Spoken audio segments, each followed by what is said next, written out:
Welcome to PM7 politics. Kakinada port విషయంలో ఇటు అధికార పార్టీ అటు ప్రతిపక్ష పార్టీ విమర్శలు చేసుకుంటున్నాయి. ఈ నేపథ్యంలో వైసీపీ సీనియర్ నేత విజయ్ సాయిరెడ్డి చంద్రబాబు నాయుడు, లోకేష్ మీద ఘాటు విమర్శలు చేశారు.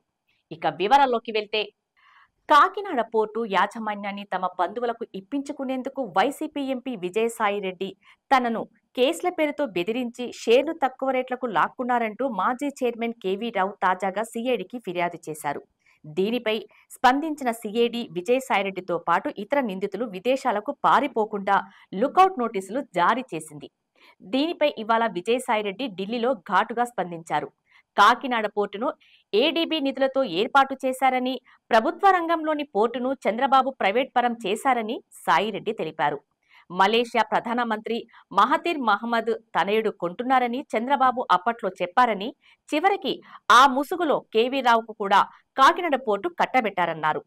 కేవీ రావును దొడ్డుదరిన సీఎండీ స్థానంలో కూర్చోబెట్టారని వెల్లడించారు.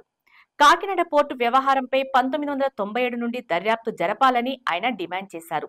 చంద్రబాబు జేబు సంస్థ సిఐడి ద్వారా కాకుండా సిబిఐ ద్వారా ఈ దర్యాప్తు జరపాలని సాయిరెడ్డి కోరారు.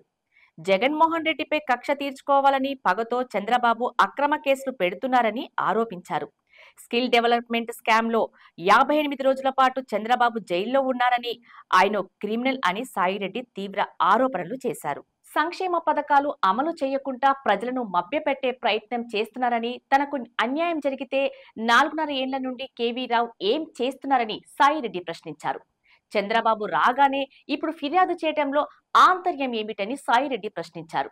కేవీ రావు చంద్రబాబు చెంచా అన్నారు. తాము అధికారంలోకి వస్తే చంద్రబాబు జైలు పాలు కావడం తథ్యమని వైసీపీ ఎంపీ విజయ్ సాయిరెడ్డి అన్నారు.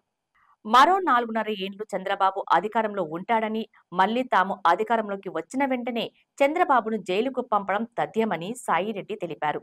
సింగపూర్లో ఉండి ప్రపంచవ్యాప్తంగా బ్రోకర్ పనులు చేసే వ్యక్తి కేవీ రావు అన్నారు. నెగోషియన్స్ ద్వారానే వాల్యుయేషన్ జరుగుతుందని కాకినాడ పోర్టుపై వ్యాఖ్యానించారు. మే 2020లో కేవీ రావుకు తాను ఫోన్ చేశానని, కాకినాడ పోర్టుపై విక్రాంత్తో మాట్లాడనని చెప్పడానికి ఆధారాలున్నాయా అని సాయిరెడ్డి ప్రశ్నించారు. చంద్రబాబు నాయుడికి పాలన చేత కాదని, నారా లోకేష్ కు కూడా అడ్మినిస్ట్రేటర్ కాదని విమర్శలు గుప్పించారు. పనికిరాని మంత్రి నారా లోకేష్ అని, తండ్రి కొడుకులు రాష్ట్రాన్ని నాశనం చేస్తున్నారని నిప్పులు చెరిగారు. కేవీ రావు పెద్ద బ్రోకర్ అని 2018లో పవన్ కళ్యాణ్ చెప్పారని, ఆయనకు పోర్టును తిరిగి కట్టబెట్టే ప్రయత్నంలో భాగమే ఈ కేసుల కుట్ర అన్నారు. తనపై లుకౌట్ నోటీసులు ఇవ్వాల్సిన అవసరం లేదని, తాను విదేశాలకు వెళ్లాలంటే సిబిఐ కోర్టు అనుమతి ఇవ్వాల్సిందేనని గుర్తు చేశారు. ఏమాత్రం ఇంగితం లేకుండా చంద్రబాబు లుకౌట్ నోటీస్ ఇచ్చాడన్నారు. తమ ఇమేజ్ దెబ్బతీసే కుట్ర చేస్తున్నారని, చంద్రబాబు పైన పరువు నష్టం దావా వేస్తామని హెచ్చరించారు. చంద్రబాబు, లోకేష్ కంటే పవన్ కళ్యాణ్ బెటర్ లీడర్ అవుతారన్నారు.